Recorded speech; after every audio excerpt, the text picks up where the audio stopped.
Right, ఇప్పటివరకు వచ్చినటువంటి వార్తల్లోని మన అంశాలను పరిశీలించాము. ఆ అంశాలకు సంబంధించి విశ్లేషించడానికి మనతో పాటు ప్రముఖ బీఆర్ఎస్ సీనియర్ నాయకులు చిదిమల రాకేష్ గారు ఉన్నారు. రాకేష్ గారు గుడ్ మార్నింగ్ అండి.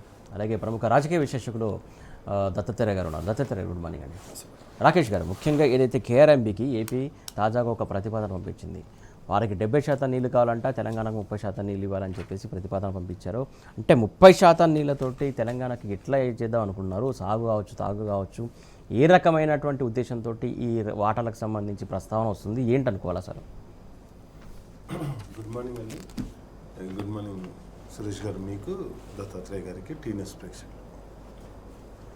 సార్, ఫస్ట్ ఆఫ్ ఆల్ ఏదైతే అంటే ఎందుకో ఇక్కడ అందరికి కూడా కనిపిస్తుంది ఏంటంటే తెలంగాణ ఉద్యమ గరిమ లేనటువంటి వాళ్ళు, తెలంగాణ ఉద్యమ ఒక అంటే దాని పోరాటం లేనటువంటి వాళ్ళు రాష్ట్రాన్ని పరిపాలిస్తే, రాష్ట్రంలో పాలకులుగా ఉంటే ఏం జరుగుతుందనేది మనకు స్పష్టంగా కనిపిస్తుంది. ఎందుకు చెప్తున్నా అంటే ఇప్పుడు కేఆర్ఎంబీది ఈరోజు చూస్తున్నాం, 18కు ఎల్లుండి వచ్చేసి జిఆర్ఎంబీది కూడా మీటింగ్ ఉంది. దాంట్లో మనకు 7 ప్రాజెక్ట్స్ అడ్డుకోవడానికి ఆల్రెడీ ఏపీ రేఖ రాసింది. ఇక్కడ దరిద్రం ఏంటంటే నాకు ఏమర్థం, వాళ్ళకి ఏం పుట్టిందో ఏమో కానీ ఆంధ్రోళ్లకు అది అంటే ఈ రేవంత్ రెడ్డి ఏమో సపోర్ట్ చేయడు, కిషన్ రెడ్డి ఏమో ఇంట్లో అంటాడు, బండి సంజయ్ అసలే మాట్లాడు, తిరిగి మాటలు మాట్లాడే. అంటే నేను ఏమంటున్నా అంటే అరే మన నీళ్లు పోతున్నాయి, మన తెలంగాణ నుంచి వెళ్ళి వాటర్ పోతున్నాయి, కేఆర్ఎంబీ జిఆర్ఎంబీ మాట్లాడితే నేనేమంటున్నా అంటే ఇద్దరు కేంద్ర మంత్రులు ఉంటారు, ఈ రాష్ట్ర ముఖ్యమంత్రి ఉంటారు, మంత్రివర్గం ఒక్కరు మాట్లాడరు. ఎంత భావదారిద్ర్యం అంటే వీళ్ళకు. సరే వేరే కాడ లిఫ్ట్ అంటే వేరే పక్కన పెట్టరు. మా పెద్దపల్లి ఎంపీ కాన్స్టిట్యున్సీలో అంటే 3 మంత్రులు ఉన్నారు, ఒక మంత్రి హోదా ఉన్న ఆయన 4 ఉన్నారు. 4 మా ఎంపీ కాన్స్టిట్యున్సీలో ఒకటి కాళేశ్వరం అంటే మీ చిన్న కాళేశ్వరంకు జిఆర్ఎంబీలో పెట్టిర్రు, ఇంకోటి అక్కడ గూడెం ఎత్తిపోతల్ని దాన్ని కూడా జిఆర్ఎంబీలో పెట్టిర్రు. 2 కూడా అవి పెద్దపల్లి ఎంపీ పార్లమెంట్ ఉంటాయి. పార్లమెంట్ అభ్యర్థి కూడా కాంగ్రెస్ వాడే, మళ్ళీ అక్కడ ఎంపీ కూడా కాంగ్రెస్ ఆయనే, 3 మంత్రులు, ఇంకొక ఆయన విప్పు ఉంటాడు, దాన్ని ఎవరు మాట్లాడరు. అంటే ఎంత అంటే దిగజారి బతుకుతుర్రు అంటే వాళ్ళు దేనికి బతుకుతుర్రో అర్థమవుతలేదు మరిగా. అండ్ అదేవిధంగా నేనేమంటున్నా అంటే కేఆర్ఎంబీ ఉన్నది. ఇప్పుడు ఇక్కడ నుంచి మహబూబ్ నగర్ జిల్లాకు సంబంధించే ముఖ్యమంత్రి ఉంటాడు. ఆయన ముఖ్యమంత్రి ఆంధ్ర రేవంత్ రెడ్డి లేకపోతే చంద్రబాబు నాయుడు తాబేదారా? అసలు ఏది మాట్లాడరు. ఇక్కడ 8 మంది ఎంపీలు ఉంటారు, బీజేపీ వాళ్ళు 8 మంది కాంగ్రెస్ ఎంపీలు ఉంటారు. నువ్వు కొట్లాడాల్సింది ఏంది? కేంద్రంతో నీటి గురించి కొట్లాడాలి, నిధుల గురించి కొట్లాడాలి. ఇవే కదా 2 పార్లమెంట్లో చేయాల్సినటువంటి పనులు. దాంట్లో ఇప్పుడు కేఆర్ఎంబీకి ఆల్రెడీ జిఆర్ఎంబీకి పెట్టిరు, నెక్స్ట్ కేఆర్ఎంబీకి పెడతారు. ఇక్కడ పెడితే మరి ఒకసారి మీటింగ్లో పెడితే ఏమవుతుంది అని చెప్పేసి కూడా చాలామంది మాట్లాడతారు మేధావులు. మొన్న చూసినాం కదా, ఏది ఉద్యోగాల నోటిఫికేషన్ ఎప్పుడు ఇస్తామంటే ఒక ఎమ్మెల్సీ ఉరుక్కుంటూ పోయాడు, మా ప్రొఫెసర్ కోదండ రామ్ గారు అని చెప్పేసి. ఆయన ఉద్యోగాల గురించి మాట్లాడి ఆయన ఉద్యోగం వచ్చింది, ఇక ఎవరు ఉద్యోగాలు మాట్లాడారు. అట్లనే ఈరోజు ఇక్కడ ఉన్నటువంటి మేధావులు, తెలంగాణ మేధావులు ఎవరైతే ఉన్నారో, ఎవడైతే నేను మేధావి అని చెప్పుకుంటాడో, తెలంగాణ హక్కుల గురించి పోరాడదామని చెప్తారో, ఈ 2 నీటి వాటా గురించి ఎందుకు మాట్లాడి ఇంతవరకు ఒక్కటి మాట్లాడలే. అరే మన నీళ్ళు మనం తీసుకుంటాం బరాబరి. అటు కేసీఆర్ గారు అంటే పర్మిషన్లు తీసుకొచ్చినటువంటి మొత్తం ఇరిగేషన్ ప్రాజెక్టుల పర్మిషన్లు రద్దు చేయాలంటే వీళ్ళు మాట్లాడరు.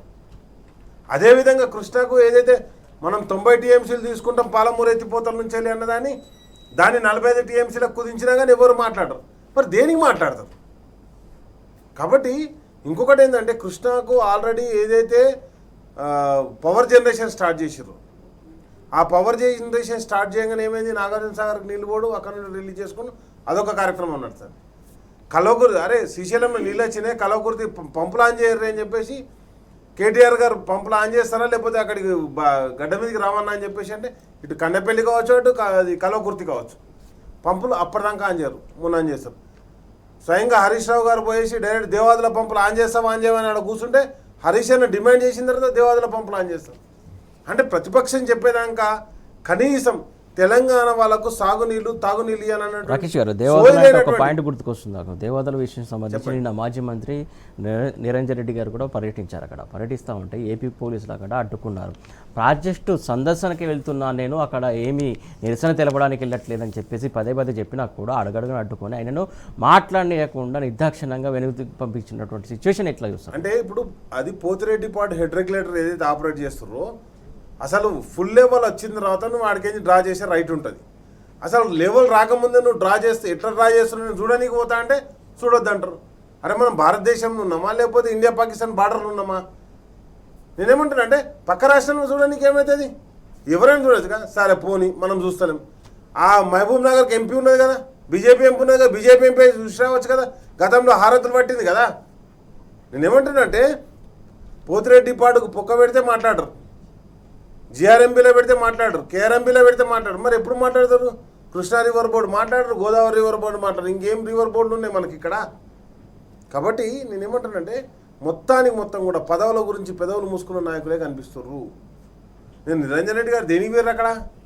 ఇప్పుడు శ్రీశైలంలో సర్టెన్ లెవెల్ వచ్చిన తర్వాతనే Pothireddy board director regulator flood flow water మాత్రమే తీసుకోవాలని కండిషన్. అది ఫ్లడ్ ఫ్లో వాటర్ కాకుండా నువ్వు మిగులు జలాలను తీసుకోవాలని పెట్టిందని నికర జలాలు ఎట్లా పట్టుకపోతావు నువ్వు?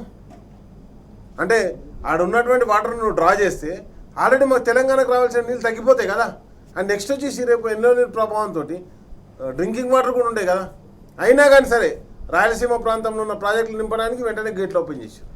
ఇవన్నీ కూడా మనం తప్పకుండా దీని మీద పోరాటం చేయాల్సింది అధికారంలో ఉన్నటువంటి పార్టీ.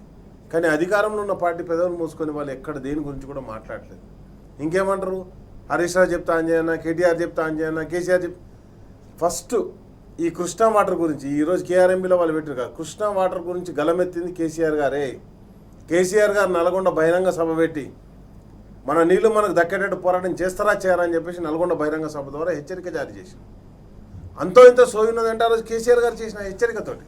కాబట్టి కేసీఆర్ గారు కేసీఆర్ గారు గతంలో నిర్మించిన ప్రాజెక్టులన్నీ ఆపరేట్ చేయని కూడా చేతనైతలేదు వీళ్ళకి. రైట్. కాబట్టి వీటన్నింటినీ గమనించి తెలంగాణ ప్రజలు ఆల్రెడీ నేనేమంటానంటే ఇప్పటికే తెలంగాణ ప్రజలందరూ కూడా నీటితో గోసపడుతుంది. చెర్లలో నిండలే, నీకు వాన పడ్డది, అప్స్ట్రీమ్లో పడ్డది, వాన తుప్పర్లు పడతానే కానీ మీకు ఎక్కడ కూడా చెర్లు మొత్తం ఫుల్ ఫ్లెడ్జ్గా నిండలే. చెర్లలేదో పశువులకు తాగేంత నీళ్ళు వచ్చినాయి అంతే, బర్రెలకు గొర్రెలకు తాగేంత నీళ్ళు వచ్చినాయి కానీ ఏడ పార్కానికి పెట్టుకునేంత నీళ్ళు రాలే. కాబట్టి ఈరోజు చెర్లను నింపాల్సిన ఆవశ్యకత ఉంది. మనకున్నది దక్కన్ పీఠభూమి కాబట్టి కంపల్సరీ గోదావరి నుంచి వెళ్ళి కృష్ణ నుంచి వెళ్ళి నీళ్ళు నింపుకోవాలి.